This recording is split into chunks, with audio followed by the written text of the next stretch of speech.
पास जाती हैं कपड़ा सिलाने तो बॉडी मेजरमेंट देने में बहुत सारी बहनों को हमारे बॉडी मेजरमेंट लेने में दिक्कत होती है। तो मैं आज ब्लाउज का माप लेने सिखाऊंगी।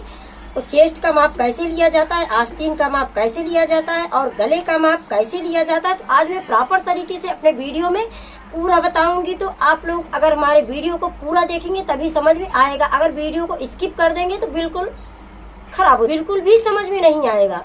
तो वीडियो को बिना स्किप किए हुए पूरा देखिएगा और हमें कमेंट करिएगा। Hello friends, Radhe Radhe. कैसे हैं आप लोग? आई होप आप लोग स्वस्थ और मस्त होंगे। तो मैं हूं मीरा पांडे और आप लोगों के लिए लेकर के आई हूं आज बहुत ही खास वीडियो। आज का वीडियो होगा जो बहनें हमारी बॉडी मेजरमेंट लेना जानती हैं लेकिन ब्लाउज से माप लेना नहीं जानती हैं। कभी कभी हमारे पास ऐसे कस्टमर आ जाते हैं कि जो बॉडी मेजरमेंट देने में बहुत ही हिचकिचाते हैं। तो मैं आज बहुत ही अच्छा वीडियो लेकर के आई हूँ कि उनका पुराना ब्लाउज आप मांग लीजिए और इस तरह से माप लीजिए और उनका ब्लाउज एकदम परफेक्ट सिलाई करके आप दे दीजिए। तो वीडियो को पूरा देखिएगा बिना स्किप किए हुए, और नहीं अच्छा लगता तो भी एक कमेंट कर दीजिएगा दीदी आपकी वीडियो में इस चीज की कमी है, दीदी आपके समझाने में थोड़ी सी कमी है। तो हमें आप लोगों के कमेंट का बेसब्री से इंतजार रहता है और आपके कमेंट को हम पढ़ करके थोड़ा सा हमें जानकारी मिलता है और हम थोड़ा सा मोटिवेट होते हैं और आगे बढ़ने का हमें प्रोत्साहन मिलता है आप लोगों के प्यारे प्यारे कमेंट से। तो हम वीडियो को लंबा नहीं करेंगे और चलेंगे अपने मेन टॉपिक पर। तो आ जाइए फ्रेंड्स, हमें ब्लाउज को सीधा कर लेना है इस तरह से, और उसके बाद सारे हुक जो है इस तरह से हम इसको बंद कर देंगे। हुक लगा दिया है और इसको अच्छे से इस तरह से हमने सेट कर लिया है। अब हम इसको सेट करने के बाद इसको एक बुक लेंगे और इसमें पूरा नाप लिखेंगे। तो आपको इस तरह से एक बुक ले लेना है और जैसे जैसे नाप लेते जाएंगे आप उसको लिखते जाएंगे। तो हमने इस तरह से, तो फ्रेंड्स पहले हम यहाँ पर लिख लेंगे अपना चेस्ट की चौड़ाई लिख लेंगे।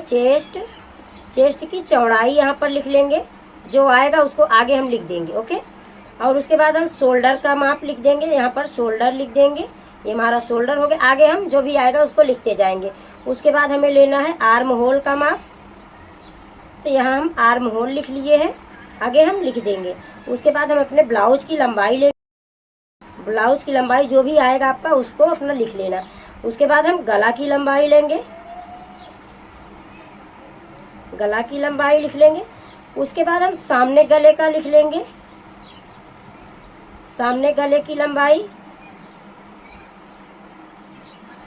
यहाँ पर आपको लिखते जाना है। उसके बाद जो हम डॉट पॉइंट डालते हैं ना, जो ये डॉट हम डालते हैं, डॉट पॉइंट डाल देंगे। उसके बाद हम बेल्ट का लेंगे, नीचे जो बेल्ट रहता है। उसके बाद हम आस्तीन का लंबाई लेंगे, आस्तीन की लंबाई हो गया। उसके बाद आस्तीन की हम गोलाई लिख देंगे, यहाँ पर आस्तीन की गोलाई होगी। बस इतना ही ब्लाउज में माप रहता है, तो एक जो मेन रहता है। तो मैं आज इसी का प्रॉपर तरीके से आप लोगों को नाप करके दिखा रही हूँ। तो हम शुरू करते हैं, पहले चेस्ट की माप लेंगे। तो हमें यहाँ पर हमने ये इस तरह से चेस्ट, शोल्डर, आर्म होल, लंबाई, गले की लंबाई, सामने गले की लंबाई, डॉट पॉइंट, बेल्ट और आस्तीन की लंबाई, आस्तीन की गोलाई, इतना माप लेना है। 10 पॉइंट है ये। तो हम चलते हैं एक एक का नाप करके आपको दिखाते हैं। देखिए हमारा ब्लाउज है, हमने इसको सीधा करके इस तरह से हुक को लगा करके सीधा करके इस तरह से रख लिया है। अब हम इसको मापेंगे। हमें पहले ये जो हमारा आर्म होल है इसके नीचे से जहाँ से हमारा ये ज्वाइंट रहता है इस तरह से टेप को रखना है और यहाँ से यहाँ तक मिलाना है, इस आर्म होल तक लाना है इसको। तो देख लीजिए यहाँ पर ये 16 इंच आया। हमारे ब्लाउज की चौड़ाई कितना आया है? चेस्ट की चौड़ाई 16 इंच आया है। तो हम 16 को इस तरह से डबल करेंगे तो कितना हो जाएगा? 16 दूनी 32 इंच हो। हमने 2 इंच और प्लस करना पड़ेगा। यहाँ पर जो हमारा यहाँ सिलाई मार्जिन रहता है हम 2 इंच प्लस करेंगे। अगर आपके पास कपड़ा बड़ा है तो आप ज्यादा भी रख सकते हैं। यहाँ पर कपड़ा जो साइड में रहता है, तो यहाँ पर हमने चेस्ट की 2 इंच इसको लिख दिया। उसके बाद हम चेस्ट का माप ले लेने के बाद हम आएंगे कमर का माप लेंगे। तो कमर हमारा इस तरह से कमर का माप लेना है, कमर की गोलाई जिसको बोलते हैं। कमर हमारा 15 है, 15 को हम डबल करेंगे तो हो जाएगा 30 इंच। 30 में हम 2 इंच और प्लस कर देंगे जो सिलाई मार्जिन के लिए रहता है। तो उसके बाद हम लेंगे, उसके बाद हमें शोल्डर का माप लेने का है। तो हम शोल्डर का माप किस तरह से लेंगे? हमारा जहाँ से आस्तीन ज्वाइंट होता है वहां पर टेप रखेंगे और इधर दूसरी आस्तीन जहाँ पर ज्वाइंट होता है। तो हमारा 11 इंच आया है।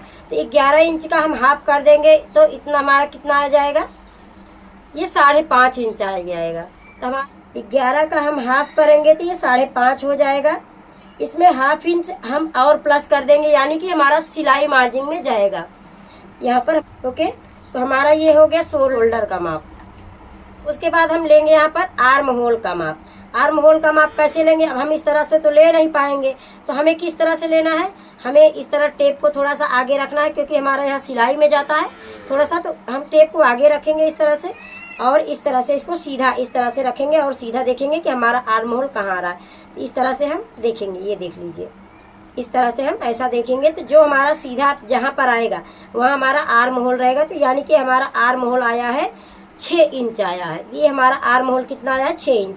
तो हम यहाँ पर लिख देंगे 6 इंच। और उसके बाद हम लंबाई का माप लेंगे। लंबाई का माप हम कैसे लेंगे, इसको ब्लाउज को हम पलट लेंगे इस तरह से पीछे साइड। इसकी लंबाई का माप हम पीछे साइड से लेंगे, तो इस तरह ब्लाउज को हमने इस तरह से पीछे कर दिया है। और उसके बाद यहाँ जो हमारा शोल्डर है, यहाँ से हम जहाँ सिलाई रहती है यहाँ से टेप को रखेंगे, और आपकी जितना भी लंबाई आती है 12.5 इंच, 13.5 इंच, 14.5 जितना भी आती है, तो हमारे ब्लाउज की लंबाई कितना है, 14 इंच है। 14 इंच की लंबाई है। अगर आप जो है अस्तर का बनाते हैं, जैसे पलटी कर देते हैं, तो हाफ इंच आपको ज्यादा लेने का है। अगर आप पीस का ब्लाउज सिल रहे हैं, जैसे तुरपाई करने का है, तो आपको 1.5 इंच ज्यादा लेना पड़ेगा। तो यहाँ पर हम 15.5 इंच लंबाई लेंगे। ब्लाउज की लंबाई हमारी कितनी हो जाएगी, 15.5 इंच। ब्लाउज हम लेंगे गले की लंबाई। तो गले की लंबाई हमें किस तरह लेना है, तो हमें इस तरह तो लेना नहीं। जब हम बॉडी से नाप लेते हैं, तो हमें गले की चौड़ाई, गले की लंबाई इस तरह तिरछा लेना पड़ता है, शोल्डर से तिरछा लेना पड़ता है। लेकिन हम हम ब्लाउज से गले की लंबाई ले रहे हैं, तो हमें टेप को इस तरह से सीधा रखना है, और जहाँ से हमारा गला घूमता है इस तरह से, ऐसे जिस तरह से घुमाव आता है, तो हमारे गले का घुमाव यहाँ पर 9 इंच पर आ रहा है। तो इसमें हम 1 इंच और प्लस कर देंगे। अगर तुरपाई का है तो जहाँ से हमारा घुमाव आता है वही हमारे गले की लंबाई हो जाती है, और इसमें हम हाफ इंच और प्लस कर देंगे, क्योंकि यहाँ जो शोल्डर है हमारा शोल्डर में सीने में जाएगा, तो हम हाफ इंच जो है यहाँ पर प्लस कर देंगे। जो भी आपका गले के लंबाई आती है 10 इंच, 10.5 इंच, 9 इंच जितना भी आता है, उसमें आपको हाफ इंच और ऐड करना है, हाफ इंच प्लस कर देना है।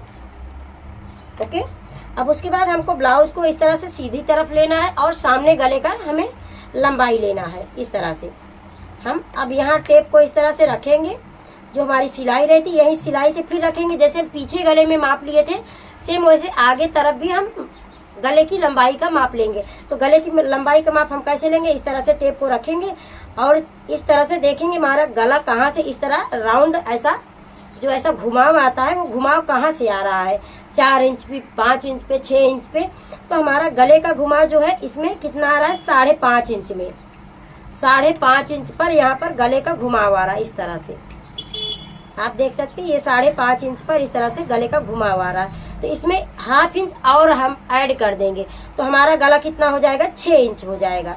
तो हमारा यहाँ सामने का गला कितना है, सामने का गला हमारा है 6 इंच। अब हम डॉट पॉइंट का निशान लगाएंगे। ये जो हमारा डॉट पॉइंट है, आप देख रहे हैं ये डॉट पॉइंट है। तो हमको डॉट पॉइंट का निशान कैसे लगाना है, हम टेप को ऊपर रखेंगे और इस तरह से ये देख लें हमारा डॉट पॉइंट कितने पे आया है, 9.5 इंच पे आया। ये जो हमारा ये नोका निकला रहता है, आप लोग देख रहे हैं, इस तरह से टेप को रखा है, शोल्डर पर टेप को रखना है और देखना है कि आपका ये प्लेट कहाँ तक आया है। तो इस तरह से हमारा ये डॉट पॉइंट 9.5 पर आया है। किसी किसी का डॉट पॉइंट जो है 9.5 पर ही आता है, किसी किसी का 10 पर भी आता है। तो आप इसको डॉट पॉइंट को देखकर लगाएंगे। तो 9.5 आया है, ये यहाँ पर 9.5 लिख देंगे। तो ये हो गया हमारा डॉट पॉइंट का निशान। ओके, उसके बाद हमें बेल्ट का निशान लेना है। तो हमारा बेल्ट कहाँ है, तो हमारे कमर की साइड में जो है बेल्ट पतला रहता है और हमारा हुक वाली साइड में बेल्ट चौड़ा रहता है। तो हमारा आपको यहाँ से बेल्ट नापना है। हमारे बेल्ट की चौड़ाई जो है 2 इंच है। हमारा बेल्ट जो है सीने के बाद 2 इंच का आया है। तो हमें इसमें 1 इंच और ऐड करना, क्योंकि इधर भी सीने में जाएगा और इधर भी सीने में जाएगा। तो हमारा अगर इधर 3 इंच का बेल्ट आया है, तो हमारा इधर जो है सामने की साइड में हमारा 4 इंच का बेल्ट होगा।